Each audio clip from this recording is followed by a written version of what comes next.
El descubrimiento del inconsciente y los sueños. Interesado por los fenómenos histéricos y a la vez descontento con las propuestas de la medicina de su tiempo hacia ellos, Freud se lanzó a indagar sus causas. La hipnosis fue su primera herramienta, abandonada tras el descubrimiento de lo inconsciente y de los sueños. Había nacido el psicoanálisis. Sigmund Freud nació en la localidad de Berger Mander, actual Pribor, en la República Checa, en 1856, en el seno de una familia judía de mercaderos un tanto venidos a manos. Poco tiempo estuvo allí, pues contaba solo 4 años de edad cuando su padre, el comerciante de lanas Jacob Freud, decidió trasladarse a Viena, por entonces un lugar lleno de oportunidades para el progreso material y social de cualquier judío dotado de talento emprendedor, incluidos los judíos, para quienes la capital constituía un refugio frente al antisemitismo emergente en otros territorios del imperio austrohúngaro, sobre todo en aquellos esclaveles no urbanos. Una vez llegados a Viena, los Freud se instalaron en el antiguo gueto judío, la Leopoldstadt, un barrio enorme que se extiende a través del extremo noreste de la ciudad. Allí vivían casi la mitad de los 15.000 judíos que por esa época residían en la capital imperial. Dado que el Freud psicoanálisis afirmaba que los primeros años de vida son decisivos para la formación del carácter y de la personalidad, resulta obligado tratar sobre su propia infancia. Sigmund fue el mayor de los hijos de Jacob y Amalia y el claro favorito de su madre, a la que en correspondencia adoraba. Si un hombre ha recibido de niño el cariño indiscutible de su madre, mantendrá el resto de su vida un sentimiento de triunfo, la confianza en el éxito. Llegó a escribir Freud muchos años después, sin duda pensando en él mismo. Su madre también estaba convencida de que su madre también estaba convencida de que su niño dorado era un genio y así se lo hacía saber siempre que podía. Esta posición de primogénito confirió el pequeño un sentimiento especial de importancia y responsabilidad que llegó a convertirse en un rasgo primordial de su carácter. Una de las formas en las que ello se plasmó fue su dedicación a los estudios. El joven Sigmund fue un estudiante trabajador y disciplinado, amante de los libros y con amplias inquietudes intelectuales. Asimismo, mostró un carácter independiente. Un dato biográfico al que luego volvería el Freud maduro fue decisivo al respecto. Se trata de un desafortunado hecho que tuvo como protagonista a su padre y que éste le relató a su hijo, entonces de 12 años. El incidente no podía ser más simple y desagradable. De un manotazo y mientras le gritaba, sal de la cerca, judío, un individuo le había despojado de su gorro de piel nuevo, arrojándolo al barro. Un dato biográfico al que luego volvería el Freud maduro fue decisivo al respecto. Se trata de un desafortunado hecho que tuvo como protagonista a su padre y que éste le relató a su hijo, entonces de 12 años. El incidente no podía ser más simple y desagradable. De un manotazo y mientras le gritaba, sal de la acera, judío, un individuo le había despojado de su gorro de pieles nuevo, arrojándolo al barro. A la pregunta de Sigmund de qué hizo entonces, el padre contestó sin rubor, bajé la zanja y recogí mi gorro. El futuro fundador del psicoanálisis entendió de esa falta del heroísmo por parte de su progenitor, que hasta ese momento había constituido su modelo ideal de comportamiento. Era del todo inaceptable. Y como buen estudioso que ya en esa época era de los clásicos grecolatinos, comparó esta conducta con la actitud del caudillo cartaginés Amílcar Barca, 1290-228 a.C., quien hizo curar a su hijo Aníbal 247 a 183 a.C., que tomaría cumplida venganza de los romanos. Desde entonces, Freud se identificó con Aníbal, una figura que ocupó un lugar preponderante en sus fantasías. En cambio, Jacob no volvió a recuperar nunca la autoridad que hasta entonces había tenido para él. A propósito de este episodio, conviene señalar que Freud renegó nunca de su condición de judío, ni comprendió por qué tenía que avergonzarse de su origen, o como entonces comenzaba ya a decidirse de su raza, o como ya entonces comenzaba a decirse de su raza. Ello no quita que ello no quita que debido en buena parte a su talento crítico hacia la religión, hacia cualquier religión, siempre considerara su identidad judía con cierta distancia. Igualmente, no solo no apoyó la causa sionista, sino que abogó porque esta no fuese un pretexto para levantar una utopía peligrosa.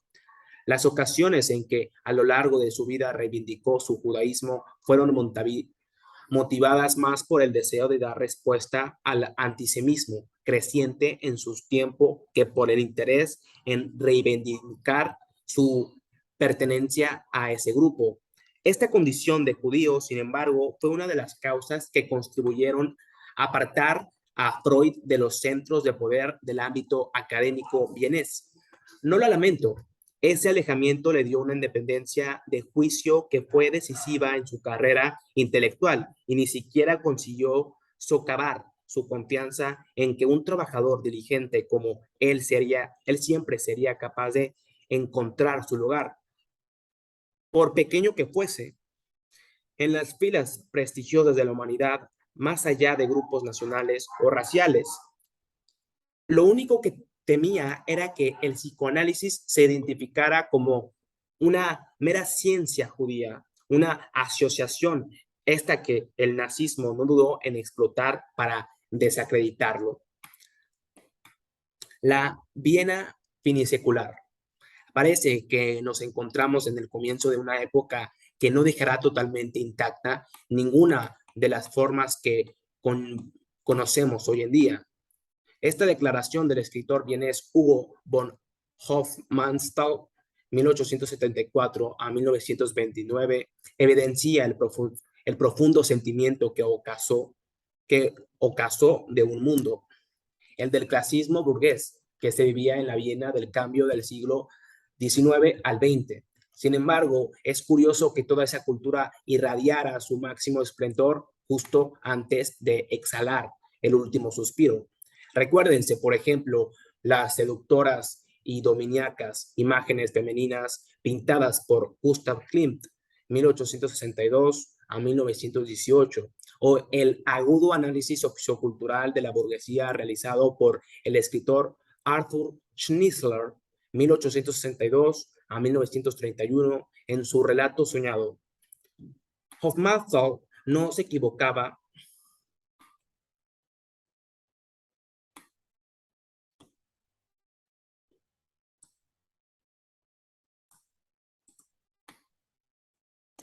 Hofmannsthal no se equivocaba, la Viena finisecular fue un centro cultural de primer orden, en el cual toda tradición artística, musical, literaria y por supuesto filosófica fue puesta en cuestión, cuando no directamente socavada y derruida a fin de ser sustituida por algo diferente e innovador. El propósito que empujaba a los vieneses a ello era tan ambicioso como radical: poner las bases de un mundo y un orden nuevo. Y un orden nuevo, sí, pues el viejo régimen burgués había fracasado. El periodista y escritor Karl Kraus, 1874 a 1936, fue el encargado de certificar la muerte de este. Bienvenido sea el caos, porque el orden ha fracasado. Consecuentemente, nada de la sociedad burguesa debía salvarse, ni siquiera los conceptos más sagrados de la moral o la estética. Los desesperados intentos de multinacional y multiétnico imperio del que Viena era capital de esconder su decadencia precisamente con las formas y modos de la caduca tradición, solo conseguían acentuar sus crisis y sus contradicciones. Viena, por tanto, fue un laboratorio en el cual se abordaron y ensayaron nuevas experiencias, como el dominio de los medios de comunicación de masas, la importancia del lenguaje, el cuestionamiento del concepto de belleza clásica o en lo que concierne el psicoanálisis, la confirmación de la fragmentación de la unidad del yo o el nuevo papel de la sexualidad, hasta entonces considerada tabú. Así, en arquitectura, Otto Wagner, 1841 a 1918, rompió con el estilo histórico vigente en la capital imperial para convertirse en un precursor del racionalismo, mientras su discípulo Adolf Loos fue incluso más allá al condenar todo ornamento en un edificio como delito. En el campo de las letras, Karl Kraus incendiaba desde la página de su periódico La Antorcha, la sociedad hipócrita y corrupta del imperio de los Habsburgos, a la vez que Joseph Roth, 1894 a 1939, Stefan Zweig, 1881-1942, y Robert Musil, 1880 a 1942, insuflaban nueva vida a la literatura vienesa con novelas y relatos en los que la crítica y la ironía no siempre aciertan a esconder cierta nostalgia por el pasado. La disolución llegó también a un arte tan ligado a Viena como la música. La sinfonía de Gustav Mahler, 1860-1911, con sus elefantísticas dimensiones, su presunta falta de coherencia interna y la presencia de elementos extramusicales, hicieron estallar el género.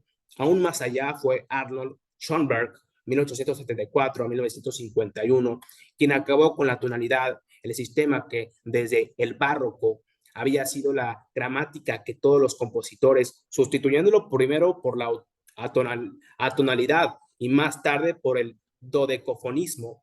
Por supuesto, la filosofía no restó al margen de los cambios que acontecía en Viena. Por pruebas, la feroz aproximación a la relación entre los sexos llevada a cabo por Otto Wagner, 1880-1903, o los revolucionarios estudios el lenguaje emprendido por Ludwig Wittgenstein, 1881 a 1951.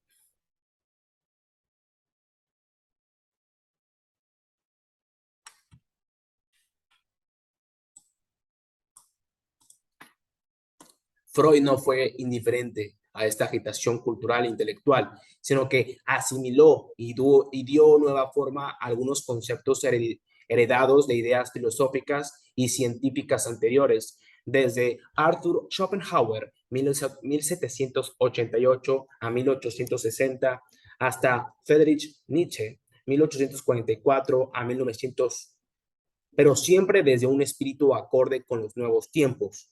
Además, no puede ignorarse tampoco en qué medida se sirvió del arte como medio de comprensión y comunicación de cuestiones psicológicas. El padre del psicoanálisis, no obstante, se cuidó de reconocer sus deudas con esta revolución cultural vienesa. Es ilustrativa al respecto una anécdota contada por su discípulo y primer biógrafo Ernest Jones, un día habiendo comentado él que debía ser apasionante vivir en una ciudad tan llena de ideas nuevas, Freud se levantó de un salto y respondió con cólera: hace 50 años que vivo aquí, pero en cuanto a ideas nuevas, jamás encontré una sola. Como prueba ese episodio, el padre del psicoanálisis no desaprovechó nunca la oportunidad de mostrar su desprecio hacia Viena, un desprecio contradictorio, puesto que, por otro lado, siempre se mostró fiel a la capital austriaca. Fue ahí, en su facultad de medicina y neuropatología, donde cursó sus estudios y ahí también donde abrió consulta como terapeuta. Empezó a esbozar sus revolucionarias hipótesis psicoanalíticas, nacieron sus hijos y conoció el aplauso y la crítica, el auge de su movimiento y los sinsabores de las deserciones y rupturas. Fue en suma el lugar donde vivió. Solo la presión del nazismo, ya en fechas tan tardías como 1938, logró arrancarle de esa tan denostada Viena. La carrera científica. Joven lleno de curiosidades por todo tipo de saberes, Freud decidió cursar la carrera de medicina en la Universidad de Viena tras escuchar una conferencia en torno al ensayo sobre la naturaleza. atribuido al poeta dramaturgo Johann Wolfgang von Goethe, 1749 a 1832, uno de sus máximos referentes intelectuales.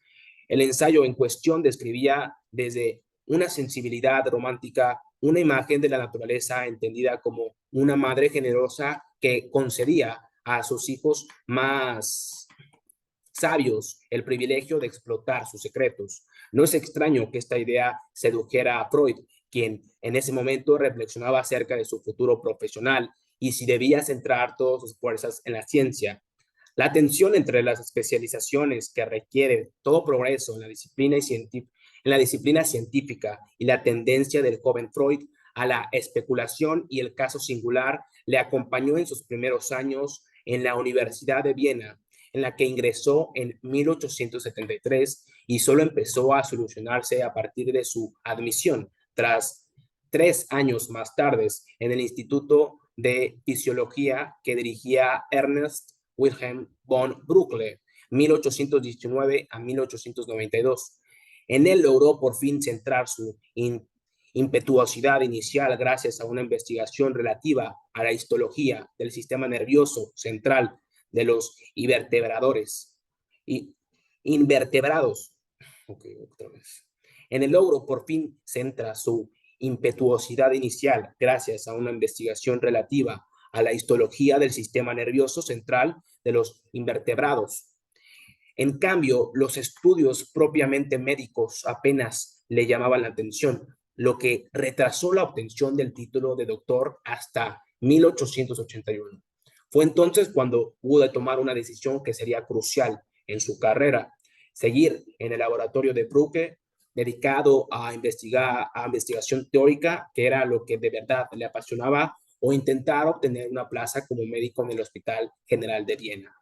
En 1882, lo precario de su situación económica acabó por empujarlo hacia esta segunda opción. Los 3 años siguientes, en lo que pasó por los departamentos de cirugía, medicina interna y dermatología, no sirvieron sino para confirmar en su idea de que ni le interesaba visitar a los enfermos ni estudiar sus enfermedades. En otras palabras, que no tenía vocación alguna de médico, hasta que empezó a tratar a los enfermos nerviosos y todo cambió. El viaje a París. En 1885, gracias a la concepción de una beca para estudiar en la capital francesa, Freud pudo conocerla de primera mano las innovaciones terapéuticas aportadas por Jean Martin Charcot, 1825 a 1893, a la sazón de un neurólogo de fama mundial que dirigía el asilo de la Salpêtrière, especializado en el tratamiento de pacientes femeninas que padecían enfermedades mentales. Que Charcot rechazara el diagnóstico ortodoxo sobre la historia a través de sus experimentos con la hipótesis fue un paso decisivo en la evolución del joven Freud hacia su original perspectiva terapéutica. Por entonces, los especialistas tenían básicamente dos puntos de vista diferentes sobre el fenómeno de la histeria, o bien suponían que esta no era más que una irritación de los órganos reproductivos femeninos y la trataban mediante presión sobre los ovarios o con operaciones quirúrgicas del clítoris, o bien pensaban que era mero fruto de la imaginación de las mujeres, una suerte de fingimiento teatral.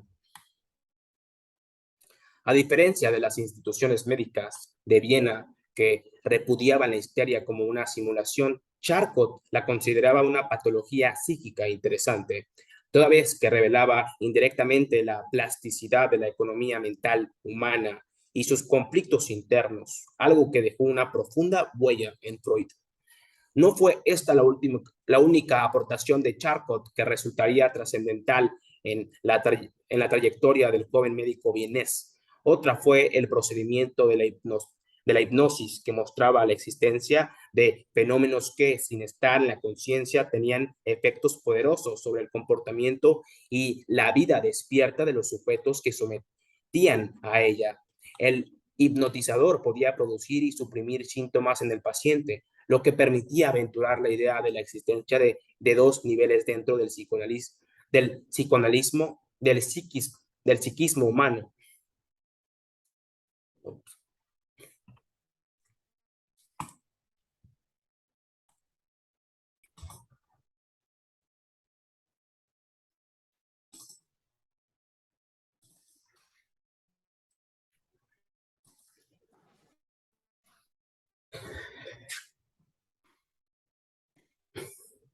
El, el hipnotizador podía producir y suprimir síntomas en el paciente, lo que permitía aventurar la idea de la existencia de dos niveles dentro del psiquismo humano. Además, fue Charcot el primero en cuestionar la extendida idea de que la histeria tuviera que ver exclusivamente con la sexualidad femenina, tal y como se había considerado desde el antiguo y como el origen del mismo término, tomado de una palabra griega que significa útero, deja entrever.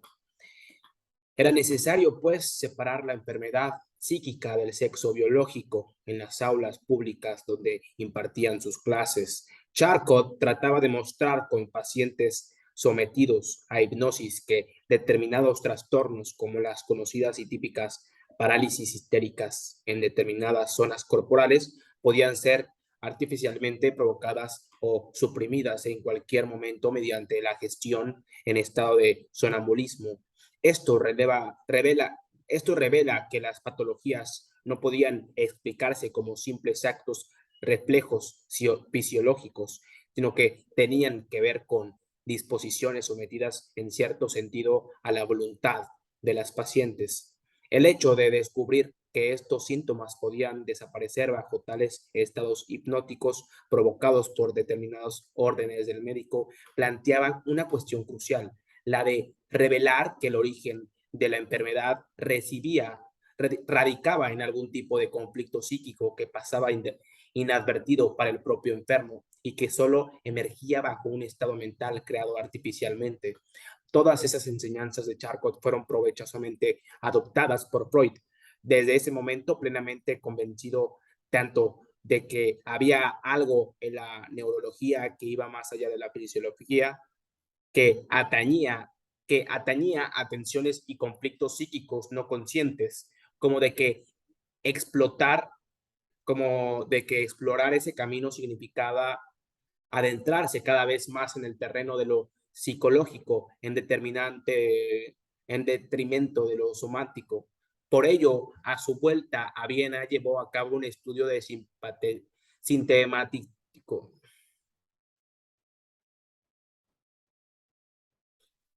Por ello, a su vuelta a Viena llevó a cabo un estudio sistemático y amplio desde estas manifestaciones patológicas, demostrando el carácter histérico de muchas afecciones a las que hasta entonces se atribuía un diagnóstico clínico muy diferente, pero sus esfuerzos resultaron baldíos desde la cerrazón de sus colegas seguirle en esa dirección. Es más, Freud se convirtió en la bestia negra de la Universidad de Viena y de su Sociedad de Medicina, institución que nunca más volvió a pisar. Fue su muerte académica algo que le acompañó toda su vida, pero que le dio la libertad necesaria para dar formas a las nuevas preguntas sobre la psique humana que a lo largo de su carrera intentaría responder. La ruptura de Freud con la psiquiatría de su tiempo, por tanto, tuvo lugar con motivos de sus investigaciones de los síntomas de la neurosis, hasta ese momento relacionado con simples cuestiones orgánicas o hereditarias, cuando no insuficientemente analizadas, mientras que el paradigma psiquiátrico hegemónico consideraba que los procesos orgánicos, ya fueran normales o patológicos, tenían que ser explicados mediante fuerzas materiales, físicas y químicas, cuantitativamente calculables. Freud era cada vez más consciente de que los conocimientos tradicionales de la neurología no servían para tratar correctamente a los pacientes que acudían a su consulta, unos pacientes que evidenciaban trastornos y desajustes nerviosos tales como parálisis, analgesias, temblores o lesiones que se manifestaban arbitrariamente y que carecían de un diagnóstico reconocible desde un punto de vista exclusivamente orgánico. Así, poco a poco, se atrevió a sostener que los síntomas neuróticos poseen una dimensión expresiva, esto es, psicológica, que obliga a reformular las relaciones entre lo somático y lo psíquico. Y no se quedó ahí, sino que al instrumentalizar terapéutico al instrumental, y no se quedó ahí, sino que tampoco escondió su creciente desconfianza respecto al instrumental terapéutico de su tiempo para estos casos: electroterapias, masajes, baños, descanso. El resultado fue el abandono. A partir de 1896, de una psiquiatría que consideraba que en el estudio del cerebro se hallaba todo lo necesario para responder a las preguntas clínicas. Aunque Freud confiaba en los procesos de la medicina del cerebro, entendió que solo una racionalidad distinta de las ciencias naturales podía dar respuesta adecuada a unas cuestiones que requerían también acercarse a los mitos y las fantasías de los seres humanos, a la locura, en definitiva. El caso Anna O. Freud, sin embargo, no estaba solo. De especial importancia en estos decisivos años de juventud fue el contacto con Joseph Breuer en 1842, con Joseph Breuer, 1842 a 1925, un médico de cabecera y científico también heterodoxo, a quien había conocido en el Instituto de Fisiología a finales de la década de 1870. Ambos compartían los mismos intereses, hasta el punto que Freud recordaría a Breuer como mi amigo y mi sostén en circunstancias difíciles. Nos habituamos a compartir todos nuestros intereses científicos. Todas las ventajas de una amistad semejante eran naturalmente para mí. El contacto con Breuer llevó a Freud a confirmar y avanzar en sus hipótesis de trabajos más originales.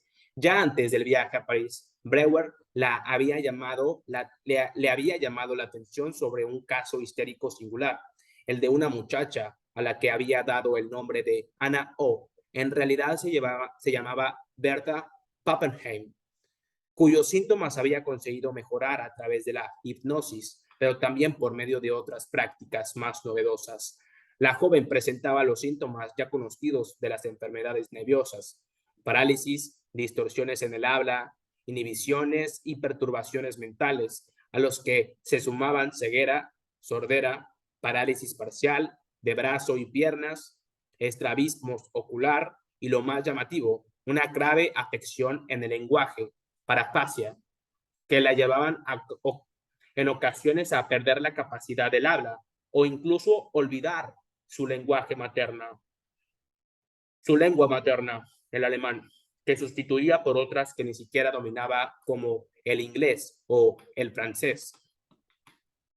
Gracias a este célebre caso, Freud y su colega llegaron a la conclusión de que determinados síntomas observados en pacientes tienen alguna relación con recuerdos dolorosos, taponados, contenidos o no accesibles de la conciencia del enfermo. Como Anna O llamaba la atención de su médico Breuer sobre el alivio que obtenía cuando, a través del diálogo, lograba comunicar y liberar efectivamente ciertos sentimientos traumáticos o desagradables que en su día habían sido censurados. La propia enferma avanzaba así lo que posteriormente Freud y Breuer denominarían abreacción o método catártico. La paciente utilizaba imágenes y conceptos interesantes para definir esto.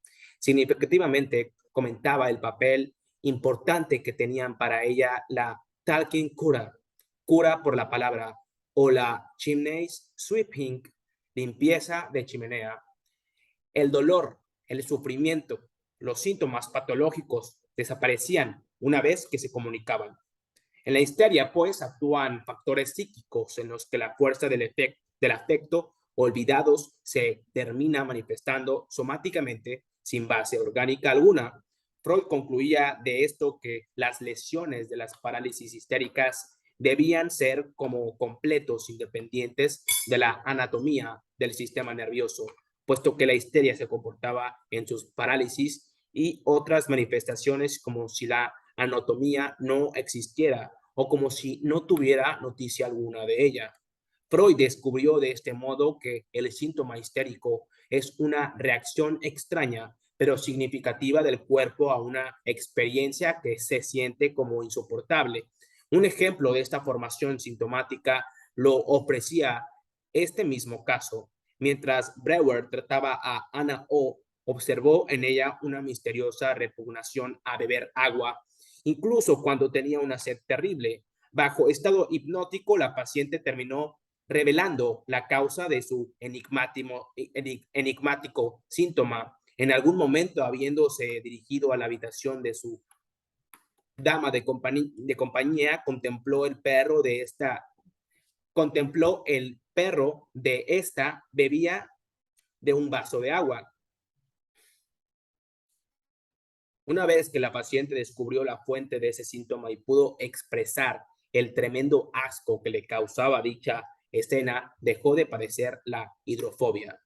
Este pequeño ejemplo muestra de qué modo el análisis puede ayudar al paciente a remover los motivos originales de su patología, produciendo algún tipo de conexiones narrativas de sentidos entre el hecho acaecido en el pasado y el síntoma corporal.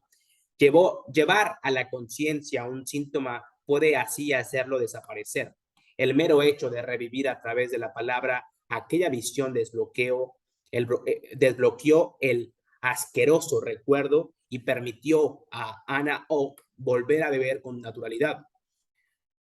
Esto conducía a pensar que los histéricos padecen recuerdos traumáticos patológicos que han borrado de sus conciencias para evitar afrontar el sufrimiento de ese mismo recuerdo les provoca. Sin embargo, Freud supuso que estos recuerdos, conforme a las leyes de conservación de la energía, no se han eliminado o desaparecido en absoluto, sino que se instalan en una conciencia separada o inconscientes. Como tal, el padre del psicoanálisis entendía aquellas representaciones latentes de lo que tenemos algún fundamento para sospechar que se hayan contenidas en la vida anímica. Una representación inconsciente será entonces una representación que no percibimos, pero cuya existencia estamos, sin embargo, prontos a afirmar basándonos en indicios y pruebas de otro orden.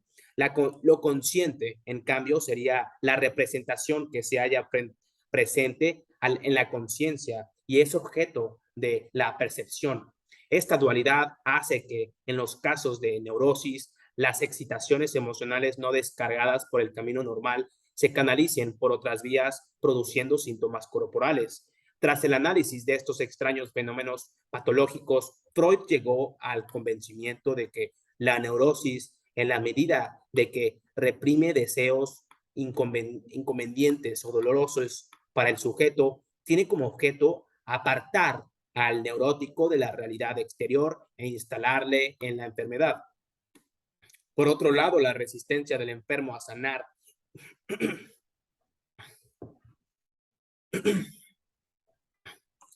Por otro lado, la resistencia del enfermo a sanar y a comunicarse con el terapeuta fue interpretado como un indicio de una tenaz oposición al trabajo del esclarecimiento del análisis. De ahí que las fuerzas defensivas que impiden la remoción de lo reprimido hayan de ser las mismas que han provocado la patología. El reconocimiento del valor de los fenómenos de resistencia proporcionó así uno de los pilares sobre los que paulatinamente se construyó la doctrina psicoanalítica de la neurosis, la teoría de la represión. Importa subrayar que el primer gran concepto que sirvió a Freud como brújula que Importa subrayar que el primer gran concepto que sirvió a Freud como brújula para descifrar los síntomas de sus pacientes histéricos fue el de la abreacción. A partir de él llegó a las siguientes conclusiones. El histérico padece principalmente de reminiscencia reminiscencias.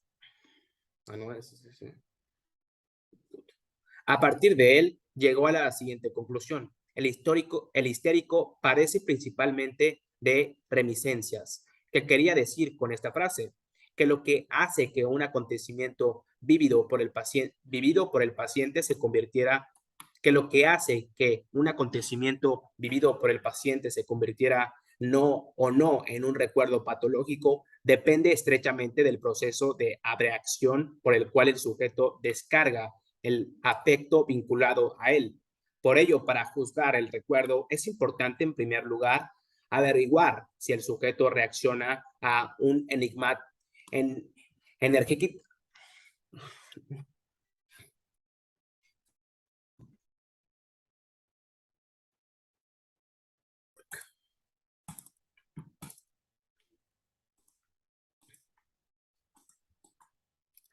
Que lo que hace que un acontecimiento vivido por el paciente se convirtiera o no en un recuerdo patológico depende estrechamente del proceso de abreacción por el cual el sujeto descarga el efecto vinculado a él.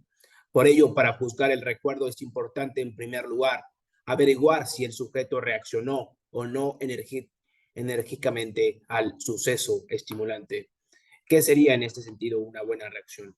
Básicamente la serie de reflejos voluntarios e involuntarios, desde el llanto hasta el acto de venganza, en los que el paciente descarga sus afectos. Si esta reacción se ve obstaculizada, se abre la posibilidad de un destino patológico. Si se reprime esta reacción, queda el efecto ligado al recuerdo, mientras que el sujeto normal logra a través de un acto, la palabra o en virtud de una asociación hacer desaparecer el afecto concominante. En el neurótico, las representaciones que se convierten en patógenas se conservan frescas y rebosantes de afecto.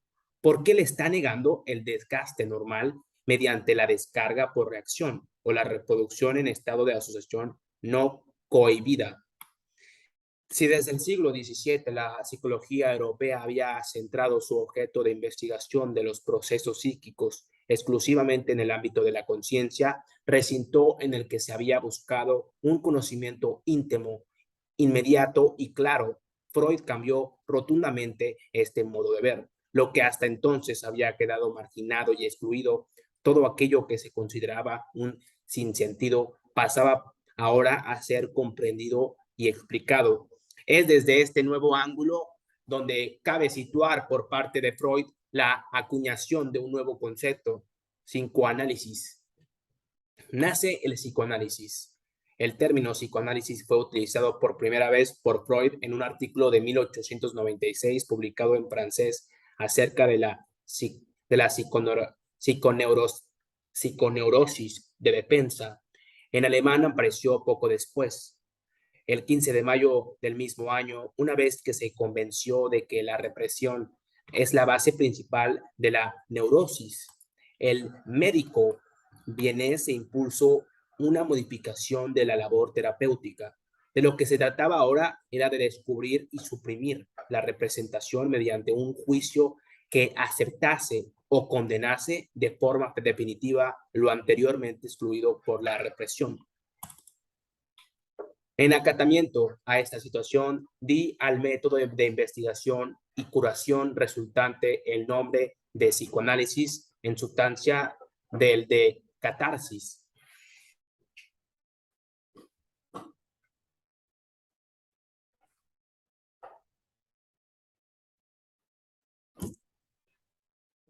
Escribió Freud. En acatamiento a esta situación, di al método de investigación y curación resultante el nombre de psicoanálisis en sustitución del de catarsis, escribió Freud. Esta nueva aproximación a la enfermedad mental trajo consigo una no menos innovadora estrategia general para plantear la terapia. De lo que se trataba era de provocar que las emociones e ideas reprimidas se manifiestan de modo que el paciente quedara liberado de ellas. Y la vía para conseguirlo no era otra que el análisis.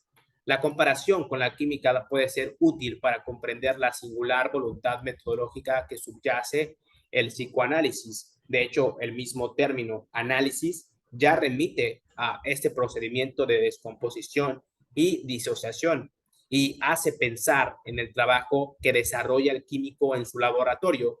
Así, si este se dedica a aislar los cuerpos simples, el elemento que se había mezclado con otros elementos hasta hacerse irreconocibles. Otro tanto hace el psicoanálisis, quien busca reducir las actividades psíquicas, los síntomas y las manifestaciones patológicas del enfermo, que son de naturaleza compuesta, a sus elementos constitutivos, es decir, a sus movimientos o tendencias pulsionales. La actividad médica psicoanalítica, pues, es análoga a la química, aunque con la salvedad de que en la vida psíquica se opera con impulsos dominados por tendencias a la unificación y la síntesis, de modo que apenas queda aislado, el elemento tiende a reconstruir una nueva síntesis. ¿Qué implica todo esto? Que en el curso del psicoanálisis se trata con relevación minúscula e insignificantes, con fragmentos de experiencias, a partir de los cuales se recompone como un mosaico la imagen de la vida interior. Nada que ver, pues, con la idea vulgarizada de que basta con que una explique tumbado en un diván su sueño al psicoanalista para que en el acto aparezca un diagnóstico. En realidad, el tratamiento psicoanalítico es un proceso enormemente arduo que no tiene en absoluto nada de automático. De la hipnosis a la asociación libre. El uso del hipnotismo le sirvió a Freud para descubrir un territorio desconocido de conflictos al margen de la conciencia primaria, la conciencia de su aversión, de su mala gana con respecto a su hijo, el deseo inconsciente de no querer amamantarlo, era doloroso para este paciente, por lo que la apartaba e inhibía de su pensamiento consciente. Pero la idea antitética, no querer amamantarlo, no quedaba por ello suprimida, como se podía descubrir bajo el efecto de la hipnosis, sino que venía a conformar lo que Freud llamaba una voluntad contraria. Cuando la fuerza de la voluntad consciente y la voluntad contraria inconsciente son de magnitud similares, se produce una tensión interior en la paciente, conflicto psíquico, que imposibilita la satisfacción de cualquiera de las dos ideas.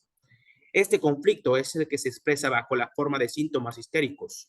Este ejemplo arroja varias consecuencias interesantes. La primera de ellas es que la existencia de dos voluntades contrarias dentro de un mismo sujeto anticipa la idea de inconsciente. La segunda, que la importancia de los conflictos psíquicos es la brújula que logró explicar los comportamientos patológicos.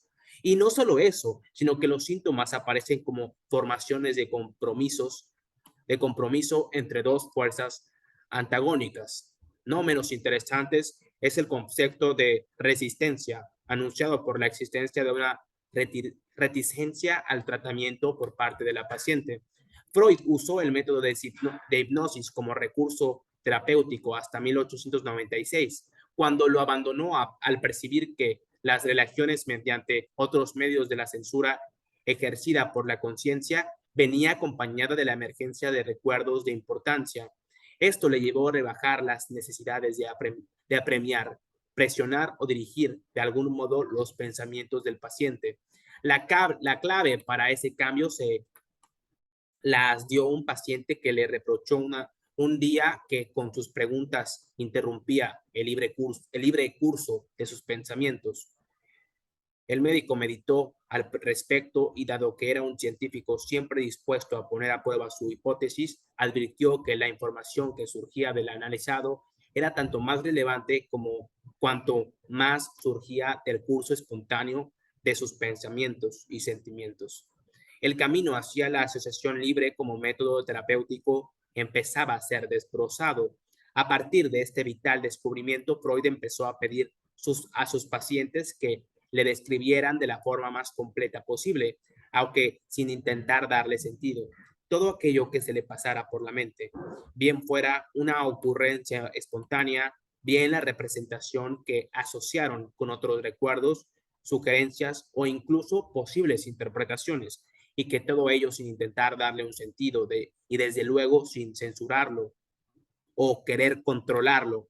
Era, sin duda, algo novedoso, pues nadie hasta la fecha había insistido tanto en relajar las constricciones racionales y morales que por lo general los seres humanos se imponen a la hora de describir a otras personas sus ideas y sentimientos más profundos.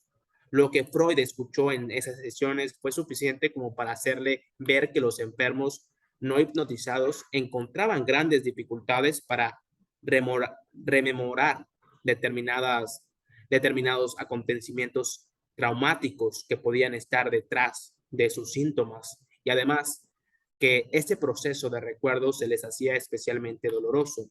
Desde ese momento desplazó su atención hacia esa resistencia, considerado un dolor ante lo que puede evocar ese recuerdo reprimido, sin olvidar todo lo que ello conlleva, concretamente la defensa y la represión. El proceso sería el siguiente: el enfermo se defiende de una idea que le resulta intolerable. Esta idea deja de recordarse por asociación consciente en virtud de la representación a la que es sometida. El intento de acceder a dicha representación provoca resistencia, es decir, dolor. Este dolor precisamente se transformó en una suerte de brújula que podía guiar al médico, al psicoanalista, en su búsqueda de esos recuerdos reprimidos que constituían la raíz del problema. En virtud de este protagonismo metodológico de la asociación libre, Freud también abogó por la necesidad que el analista practique lo que llamó una atención flotante, una actitud de disponibilidad consciente en escuchar al paciente de una manera atenta, pero también plana, o lo que es lo mismo, sin valorar, juzgar o evaluar la relevancia de los diversos elementos del discurso del analizado, sin jerarquizar u otorgar mayor importancia a unos contenidos sobre otros. Dicho en otras palabras, respetando de cierto modo, respetando ciertas normas de neutralidad y abstinencia.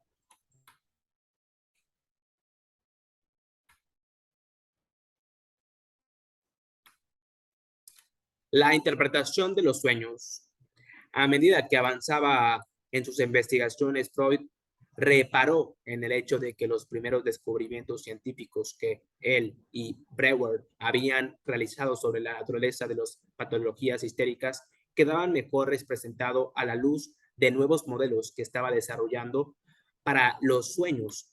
Esa certeza le llevó a elaborar una explicación unitaria que fuera válida tanto para los síntomas como para la lógica onírica. Y no solo eso, tan convencido estaba de ese modelo explicativo que consideró que podía extenderse a otros fenómenos por los que se hallaba igualmente interesado, como los lapsus, los chistes y las obras de arte.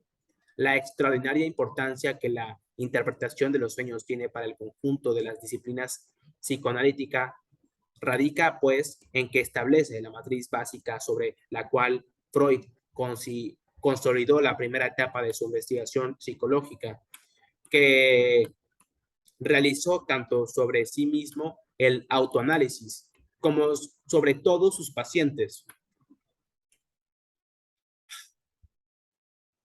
Hay que destacar que ese año clave de 1896, el que marca el nacimiento del psicoanálisis, fue también el de la muerte del padre del investigador. Hecho doloroso, pero no menos fundamental para la nueva disciplina, como él mismo Freud reconocía, pues le sirvió para adentrarse en el estudio del dinamismo a la lógica de sus sueños, de sus propios sueños. 4 años más tarde, el médico vienés publicó lo que todavía hoy es su obra más difundida, La interpretación de los sueños. Como epígrafe colocó un elocuente verso del poeta latino Virgilio: si no puedo conciliar los dioses del cielo, movilizaré los del infierno. Con él, Freud quiso expresar su relación con la situación cultural de su tiempo. Disueltas las mediaciones celestes propias de la religión, esto es huérfano de todo Dios, el hombre se ve abocado a los abismos demoníacos e irracionales de lo humano. Y esos abismos son precisamente lo que sondea experimentalmente el psicoanálisis. La labor del psicoanalista es en este sentido similar a la de un arqueólogo que se adentra en el conocimiento del pasado más remoto a través de la excavación, descubriendo una capa y luego otra y otra más depositadas por el tiempo hasta alcanzar su objetivo.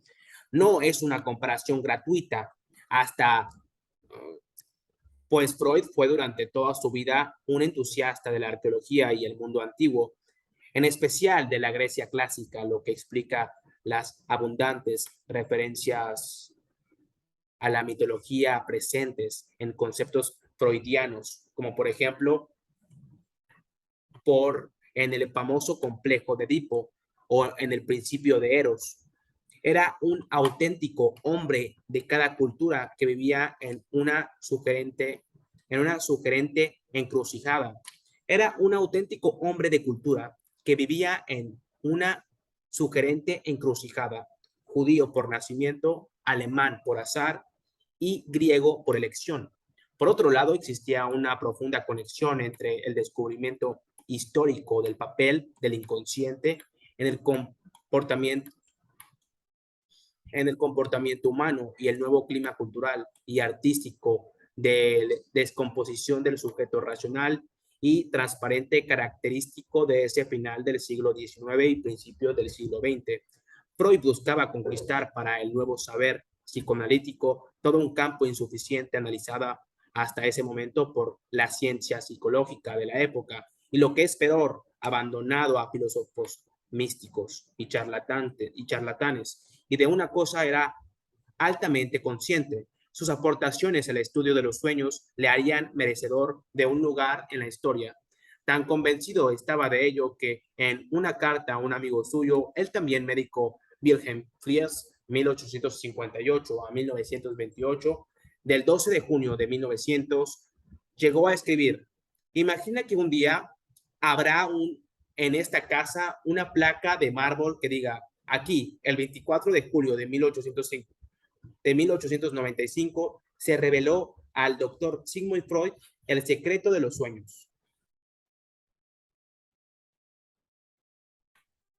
Si Freud escogió esa fecha fue porque en la noche del 23 al 24 tuvo el famoso sueño que llamó el sueño de la inyección de Irma, nombre figurado de una de sus pacientes.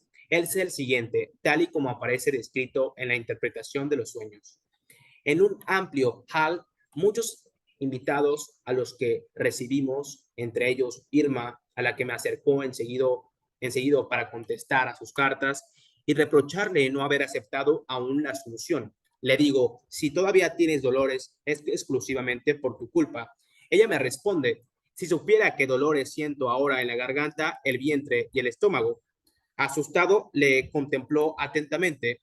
Está pálida y abot está pálida y abotagada. Pienso que quizá me haya pasado inadvertido algo orgánico. La conduzco junto a una ventana y me dispongo a reconocer la garganta. Al principio se resiste un poco, como acostumbran a hacer en estos casos las mujeres que llevan dentaduras postizas. Pienso que no la necesita. Por fin abre bien la boca y veo a la derecha una gran mancha blanca. Y en otras partes singulares, escaras grisáceas, cuya forma recuerda lo de los cornetes de la nariz. Apresuradamente llamo al doctor M, que repite y confirma el reconocimiento. El doctor M presenta un aspecto muy diferente al acostumbrado. Está pálido, cojea y se ha afeitado la barba. Mi amigo Otto se halla ahora a su lado y mi amigo Leopardo precute Irma por encima de la blusa y dice: tiene una zona de macidez abajo, a la izquierda, y una parte de la piel infiltrada en el hombro izquierdo, cosa que yo siento como él a pesar del vestido. M dice: no cabe duda, es una infección, pero no hay cuidado. Sobrevendrá una disentería y se eliminará el veneno. No cabe duda, es una infección, pero no hay cuidado, sobrevendrá una disentería y se eliminará el veneno. Sabemos también inmediatamente que procede a la infección. Nuestro amigo Otto ha puesto recientemente a Irma, una vez que se siente mal, una inyección con un preparado a base de propilo y propiteno, ácido propiónico, trimet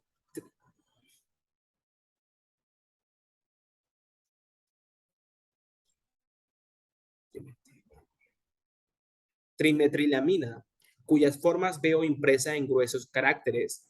No se ponen inyecciones de este género tan ligeramente. Probablemente, además, estaría sucia la jeringuilla. Este sueño fue el primero del que Freud realizó un análisis detallado, donde planteó su hipótesis de que el sueño tiene un sentido que constituye la relación disfrazada de un deseo inconsciente reprimido.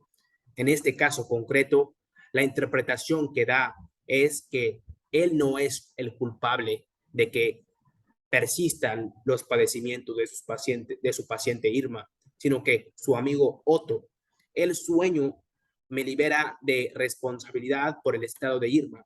Figura un cierto estado de cosas tal como yo desearía que fuese. Su contenido es entonces un cumplimiento de deseo y su motivo un deseo. A diferencia de la concepción científica tradicional que entendía que el sueño era una dimensión secundaria inteligente, in, ininteligible, Freud enlaza con el sentido popular que considera que los sueños tienen un sentido oculto, modelo de todos los sueños y su interpretación, el de la inyección de Irma, fue el campo donde Freud sintetizó ya sus ya clásicas tres tesis sobre el sueño. La primera de ellas, que el sueño no es un mero fenómeno orgánico ni una reacción psíquica, sino algo que tiene un sentido y por lo tanto se inserta sin problema en la serie de actividades mentales de la vigilia. La segunda se refiere más al sentido que no es otro que la realización de un deseo. Es el caso de los sueños fundados en el modelo del sueño de comodidación, del sueño de comodidad. Soñamos que nos levantamos para no tener que levantarnos, que bebemos agua cuando tenemos sed, etcétera. En el caso de los sueños fundados en el modelo del sueño de comodidad, soñamos que nos levantamos para no tener que levantarnos, que bebemos agua cuando tenemos sed, etcétera.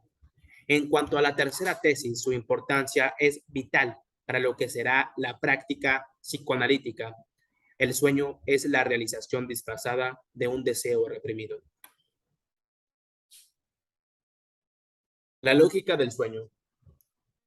Antes de seguir adelante con la lógica del sueño, resulta interesante detenerse brevemente en la categoría de lapsus. Según Freud, los lapsus que se cometen al hablar o escribir son la expresión de alguna información o contenido que la conciencia no quería dejar salir. Y este algo se expresa en la lengua del inconsciente, una lengua desconocida que antes que nada deba ser interpretada. De ahí que se deduce dos consecuencias. La primera, que en cada acto fallido, en cada equivocación es aparente, se expresa un deseo oculto. La segunda, que en el plano de la conciencia ha de existir una resistencia contra esta manifestación del inconsciente. El propio Freud lo ilustra con un ejemplo. Imagínese que un profesor comenta el trabajo de un colega en un congreso y dice, no podemos despreciarlo bastante, no podemos despreciar lo bastante este descubrimiento. Resulta evidente que, aunque la intención del académico era la de decir apreciar, en realidad pensaba en despreciar. Este simple ejemplo pone de manifestación que medida es el acto fallido que delata el verdadero sentir de toda persona, toda vez que con él y para la propia incomodidad se divulgan sus deseos más concretos. En este caso, el de desacreditar más que valorar el trabajo de un colega. En resumen, no podemos desapreciar. No podemos desapreciar lo bastante este descubrimiento. No podemos desapreciarlo bastante este descubrimiento. Resulta evidente que aunque la intención del académico era decir apreciar, en realidad pensaba en despreciar. Este simple ejemplo pone de manifiesto que medida, en qué medida es el acto fallido el que delata el verdadero sentir de toda persona, toda vez que con él y para la propia incomodidad se divulgan sus deseos más concretos. En este caso, el de desacreditar más que valorar el trabajo de un colega. En resumen, Freud muestra que en ciertas ocasiones, cuando uno no se equivoca al hablar, en realidad lo que hace es decir lo que no quería decir, pero sí pensaba. Esta apreciación es importante para desentrañar la lógica del sueño. Algo parecido pasa al soñar. En no pocas ocasiones se realiza en un plano simbólico aquello que la persona no puede o no se atreve a realizar en estado de vigilia. Siguiendo esta misma lógica analítica, Freud estudió equivocaciones u olvidos a la luz de la teoría del inconsciente. Dichos actos fallidos no solo sino manifestaciones del deseo reprimido que se han logrado imponer a la vigilancia consciente, adelantado al sujeto. Todos estos fenómenos, a primera vista insignificantes, en realidad constituye una lengua significativa, un lenguaje significativo, síntomas. Todos estos fenómenos, a primera vista insignificantes, en realidad constituyen en un lenguaje significativo, síntomas que precisan de interpretación. Evidentemente, no fue el primero en dotar el sueño de un estatuto relevante para el conocimiento del hombre y de su realidad. Ya en el antiguo Egipto o en el mundo greco-romano, los sueños cumplían una función vaticanadora o reveladora de los poderes celestes. Freud no siguió ese camino, pero tampoco estuvo dispuesto a reducir el sueño a una mera actividad neurológica sin sentido. Para él, el sueño actúa como un sureste de mediación entre el mundo oculto de los sentimientos y afectos y aquel otro que está sometido a los dictámenes de las conciencias y el conocimiento. Es algo que revela muchas cosas que la persona se niega a saber cuando está despierta. Ningún sueño, afirma Freud, carece completamente de sentido. Al contrario, todos tienen en tanto que actos psíquicos perfectamente válidos. Todos tienen en tanto que actos psíquicos perfectamente válidos. Un significado determinado son un significado determinado. Ningún sueño, afirma Freud, carece completamente de sentido. Al contrario, todos tienen tanto que actos psíquicos perfectamente válidos, un significado determinado. Son la revelación no de una voluntad superior, divina y superhumana, pero sí a menudo de la voluntad más íntima y secreta del ser humano. Por todo ello, Freud consideraba que los sueños son el camino real que conduce al estrato del inconsciente. Esto es, la vía de acceso a su funcionamiento. En este sentido, los sueños son esencialmente realizaciones simbólicas de deseos inconscientes. Para mostrar esto, el médico utilizaba pedagógicamente el ejemplo de los sueños infantiles y de privación, estructuras simples en las que no se observan demostraciones. Freud planteaba el ejemplo de su hija Ana, quien, habiéndose prohibido en las vísperas recoger cerezas, soñó que se las comía todas. Ocurre lo mismo con los sueños de privación, con que sueñan los exploradores, sino con todo aquello que no poseen, sea calor suficiente o comida caliente y abundante. Estos ejemplos sirven para comprender cómo funciona el deseo en el sueño, pero no explica por qué también en los sueños hay que vérselas con desarrollos ininteligibles o deformaciones. Es decir, ¿por qué los sueños se ven obligados a adoptar una forma simbólica, a deformar ciertos deseos? La respuesta es que si sus materiales se expresarán directamente, podrían ser tan traumáticas y perturbadoras que despertarían al sujeto. Para que una persona pueda descansar, el inconsciente caritativamente desplaza, suaviza y deforma sus significados, de modo que los sueños se convierten en textos simbólicos que deben ser susceptibles de interpretación. Como la dimensión consciente del yo sigue alerta incluso dentro de los sueños. A veces censura una imagen, otras embrollan los mensajes. En el sueño, el deseo se realiza, pero no solo de forma inteligible, transparente, como en los sueños infantiles de privación, también lo hace disfrazándose. Esto lleva a la tesis que entre al des, el de, esto lleva a la tesis que entre el deseo y el sueño como realización pueden mediar desfiguraciones, deformaciones, disfraces. En los sueños todo queda finalmente desfigurado. Estas desfiguraciones o disfraces son funciones de la censura que el deseo tiene que atravesar para expresar de alguna manera. Dicho en otras palabras, la relación del deseo con sus realizaciones finales en el sueño no es directa. Es aquí donde entra en juego el trabajo deformador del sueño y sus diferentes mecanismos, la condensación, el desplazamiento y la simbolización. Por medio de ellos, los materiales del sueño se transforman en un contenido manifiesto que disfraza, enmascara o hace irreconocible el texto latente. Por condensación, Freud entiende un mecanismo básico de elaboración onírica por el cual un haz de significados o elementos del contenido lentamente quedan sintetizados al mínimo en una sola imagen o representación del contenido manifiesto del sueño. Es decir, que varios significados se concentran en un único símbolo, de tal forma que una persona puede representar a varias de la vida real del soñador, un solo objeto a varios, una sola palabra a varias.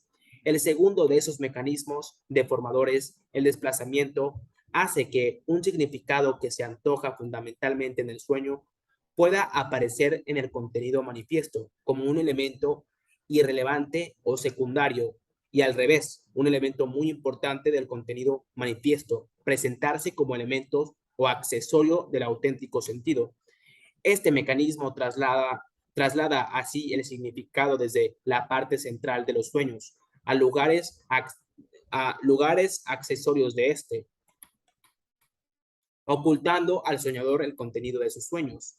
En cuanto a la simbolización, el tercero de estos mecanismos deformadores no es más que lo que su nombre indica, la expresión mediante símbolos de todo lo reprimido.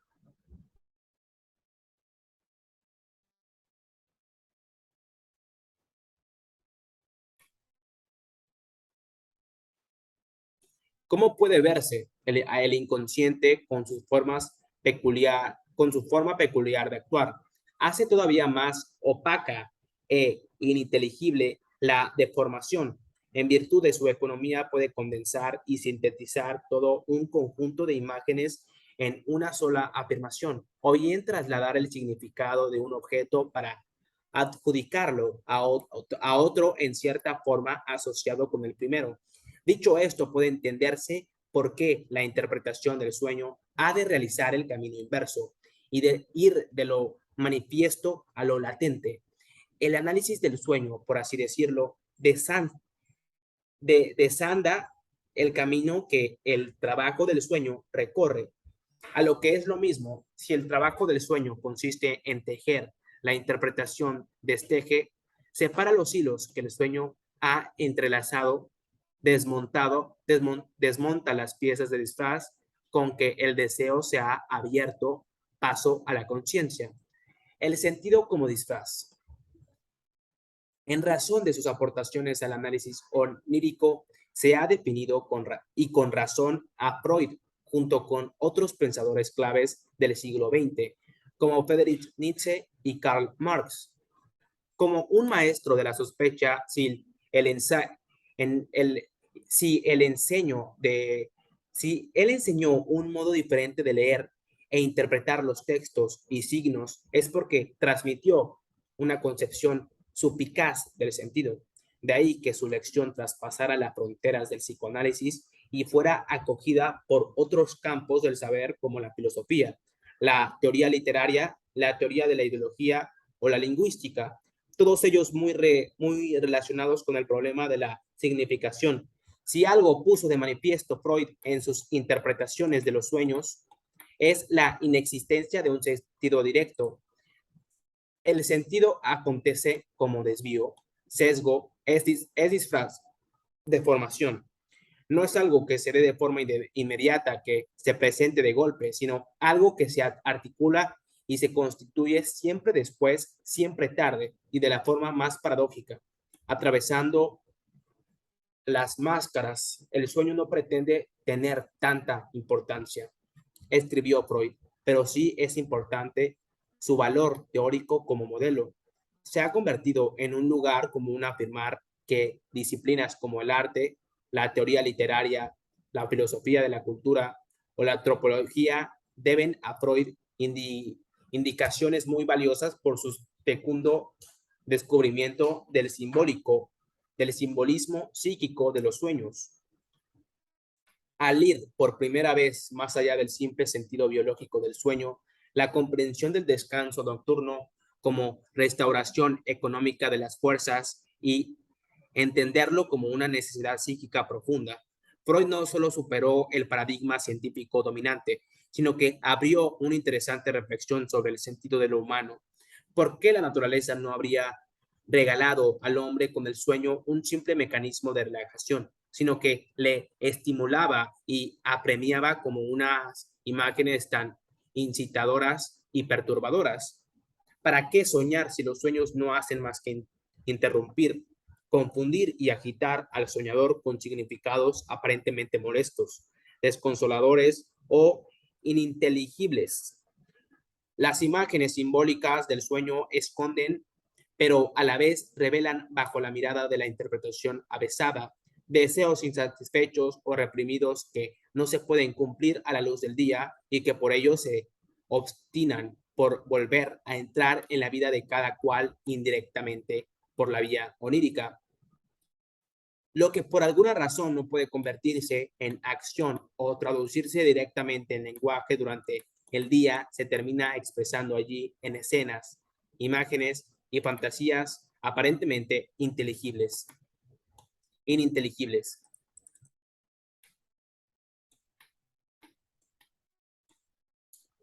Al desafiar el paradigma habitual de comprensión de estos fenómenos bajo un modelo biológico o fisiológico, Freud estableció que los sueños son necesarios para recuperar el equilibrio psíquico de las personas.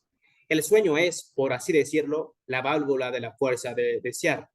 Es la sed insaciable de vida y de placer lo que lleva al ser humano a no quedar encerrado en el estado de vigilia. Si no fuera por el sueño, la psique, sometida a la única y exclusiva presión de principio de realidad, vería recortadas sus posibilidades humanas. Por eso también el sueño suele ser un sustantivo del acto. Freud recordaba la cita de Platón de que los buenos son aquellos que se contentan con soñar lo que los otros realmente hacen. En las fantasías nocturnas, el aparato psíquico se libera de la presión de sus tensiones con el mundo real. El hecho de que Freud reconociera como un valor decisivo del sueño este efecto de descomposición, de descompresión del principio diurno de realidad, es también importante para valorar otras formas elevadas de las fantasías y del sueño, como son el mito, la creación artística y la poesía. Desde este ángulo no es irrelevante que el sueño tenga que ver más con el desear que con el querer.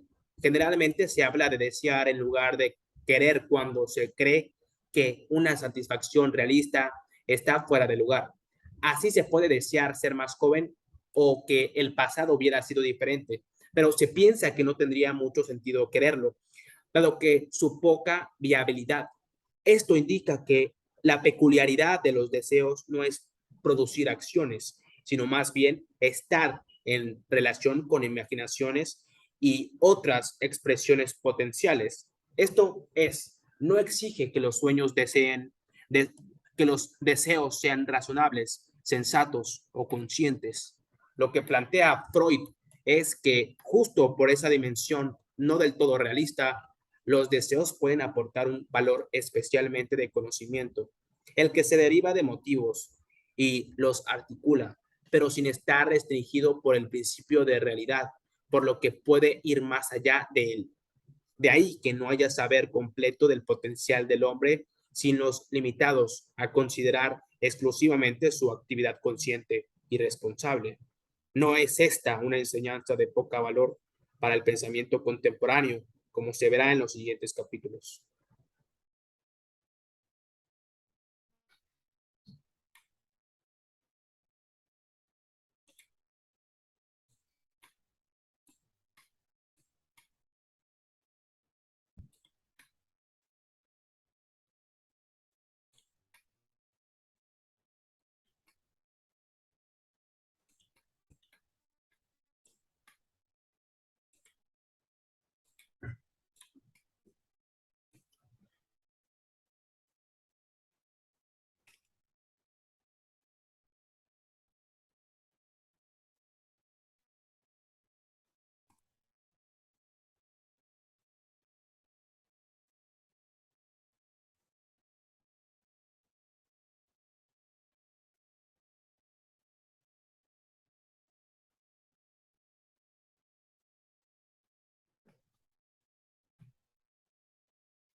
Sigmund Schlom Freud.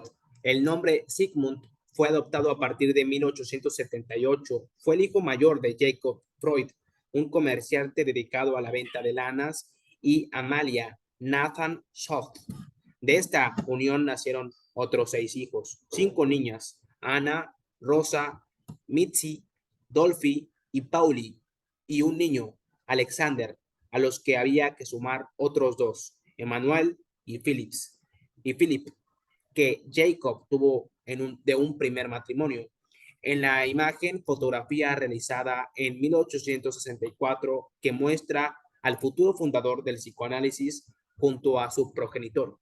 Sigmund afirma ser una copia de este en lo físico y en parte también en lo intelectual.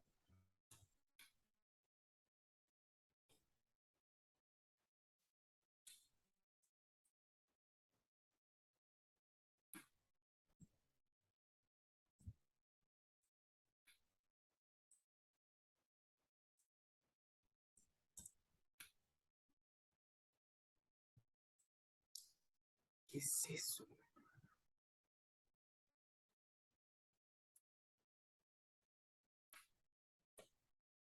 Viena, laboratorio de la modernidad. Si alguna ciudad encarna la crisis que trajo consigo el paso del siglo XIX al siglo XX, esa es Viena. En palabras del escritor Robert Musil, la capital imperio austrohúngaro era el hogar del nuevo rico enamorado de los tiempos imponentes y grandiosos de sus predecesores, que había enmueblado su casa con todo el lujo impersonal de un traslatán, traslantántico, de un traslantántico. En palabras del escritor Robert Musil, la capital del imperio austrohúngaro era el hogar del nuevo rico enamorado de los tiempos imponentes y grandiosos de sus predecesores, que habían emueblado su casa con todo el lujo impersonal de un transatlántico. Ese carácter aristocrático y burgués, sin embargo, no impedía que fuera también un centro en el que todos los valores filosóficos y estéticos no considerados hasta entonces sacrosantos, tales como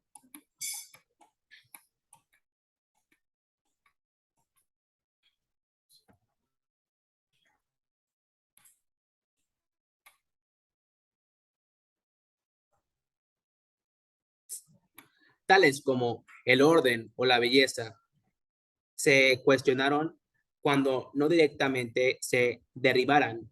Así, y paralelamente, el surgimiento del psicoanálisis freudiano y sus aportaciones sobre el sueño, el inconsciente y la sexualidad, artistas como Joseph Klimt reivindicaron en obra como El Cristo de Beethoven en la imagen.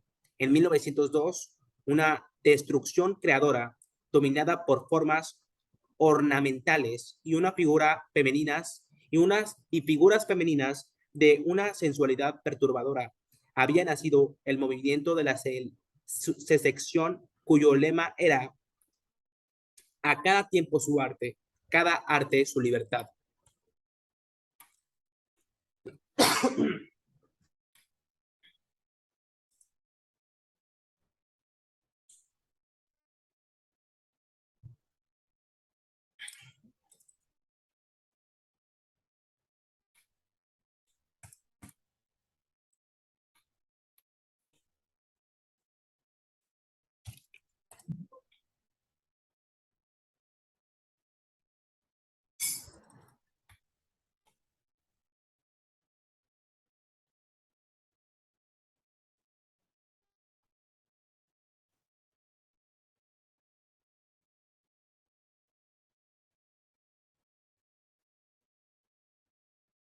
En 1885, en París, el contacto con el neurólogo francés Jean-Martin Charcot arriba en una pintura de André Bracolit descubrió a Freud la complejidad de la histeria y la utilidad de la hipnosis como terapia.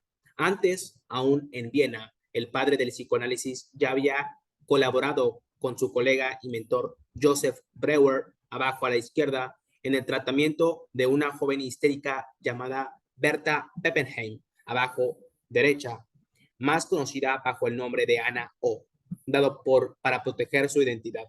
Tras su curación, destacó como defensora de los derechos de la mujer.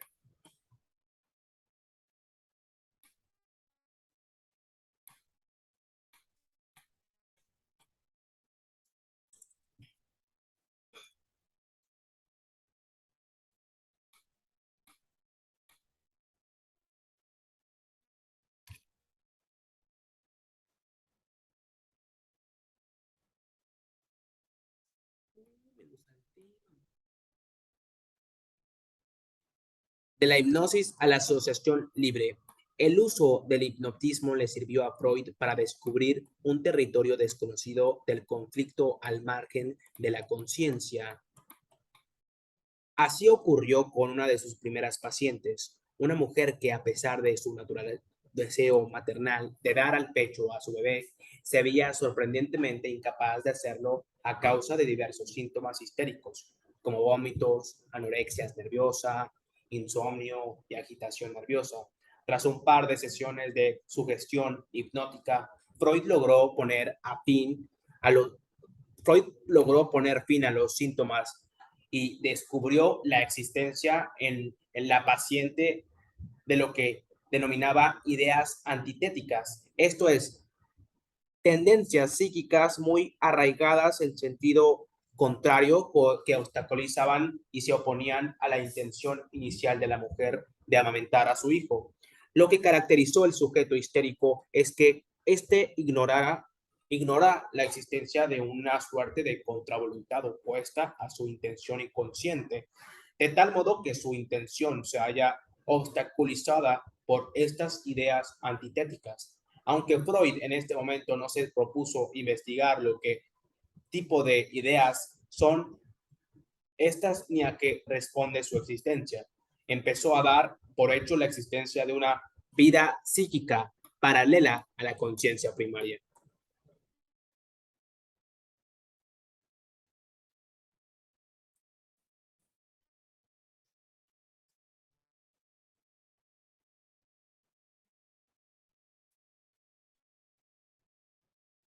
La conciencia reprime al inconsciente, a la inconsciencia. Lo reprimido intenta volver a la conciencia. Los contenidos rechazados por la conciencia no son destruidos, sino encerrados en el inconsciente, de donde pugnan por salir. La tensión que se produce puede acabar generando una neurosis.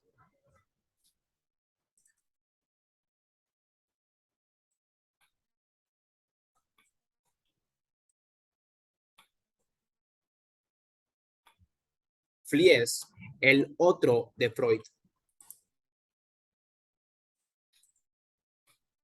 Una de las figuras que acompañaron a Sigmund Freud en sus descubrimientos del mundo de los sueños y en general durante toda la gestación del movimiento psicoanalítico fue el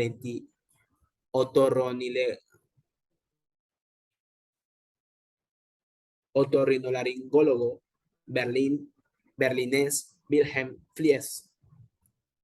Se consideraron en 1887 a través de Joseph Breuer y desde entonces les unió una amistad tan profunda que el vienés llegó a calificar a Fliess como su otro yo. El asombroso parecido de ambos en esta fotografía tomado hacia 1890 parece confirmar esta identificación. Fliess jugó un papel fundamental para que Freud realizara su autoanálisis, a partir del cual se estableció el modelo básico de análisis psicoanalítico, aunque la amistad se rompió a partir de 1904 por la acusación de Fliess de que su amigo le plagiaba sus ideas acerca de la bisexualidad. Las cartas que ambos se intercambiaron constituyen un documento extraordinario para conocer los orígenes del psicoanálisis.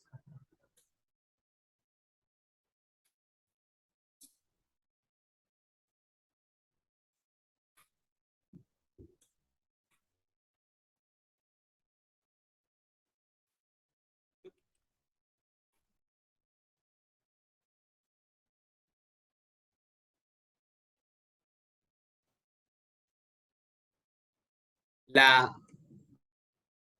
el, jer, el jeroglífico de los sueños. A la hora de analizar los sueños, Freud estableció un método que trata de ir de lo sencillo a lo complejo y que consiste en dividir el sueño en sus distintos elementos y rastrear a la manera de un detective las ocurrencias que se enlazaban a cada uno de ellos.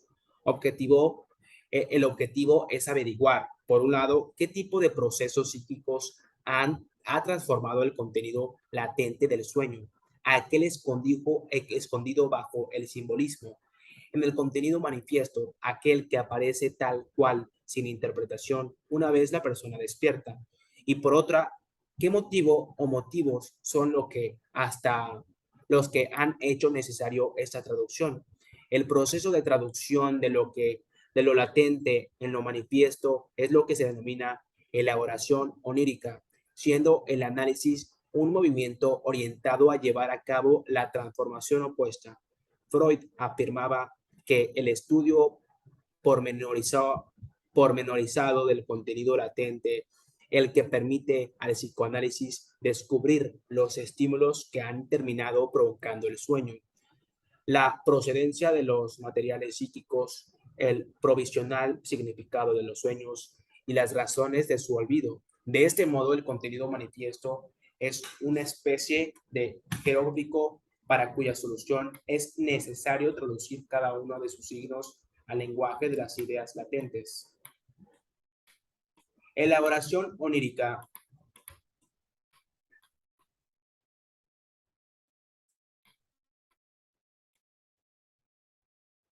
Ok, es una interpretación. Ok, el contenido latente hace una elaboración onírica al contenido manifiesto y eso es una deformación que, eh,